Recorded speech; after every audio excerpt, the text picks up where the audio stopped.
Ассаламу алейкум, группалас. Қарақалпақтың жігіттері, қыздары, ағаларымыз, інілеріміз.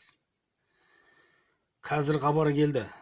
Карим жаңағы Мұрзаев келіп, сол самолетпен қайтып обратно ұшқан. Журналистлер звондады мағанша. Көмек сұрап жатыр Россиядан. Мына Аман Сағдуллаевқа да айту керек, бәрі жан жаққа жіберіңдер осы мен айтқан сөздерімді. Суларын жауып тастаған, полный су жоқ дейді, продукты юрында дейді. Суды полный жауып тастаған қазіргі моменте. Қырып жатыр дейді.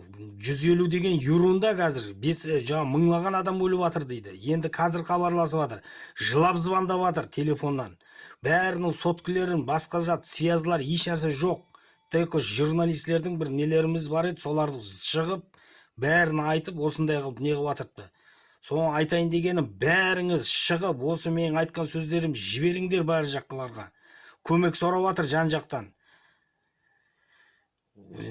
Қайтып айтсам болады енді. Мен мына енді түсіндіріп айта аламын ба, айта алмайын ба.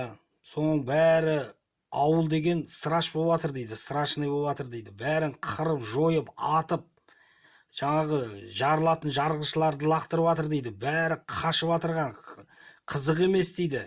Алдына барғандай атып тастай берің, құрта берің деген не? Өзлері, соңғы кез білмеймін енді, басқа жақларым көтеріле ма, көтерілмей ма?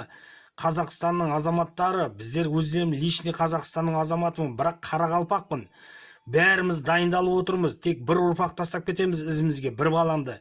Қалған 4 баламды, 5 баламды бәрін ертіп алып кетейін деп отырмын. Қарақалпақтар, көтеріңдер бәріңіз.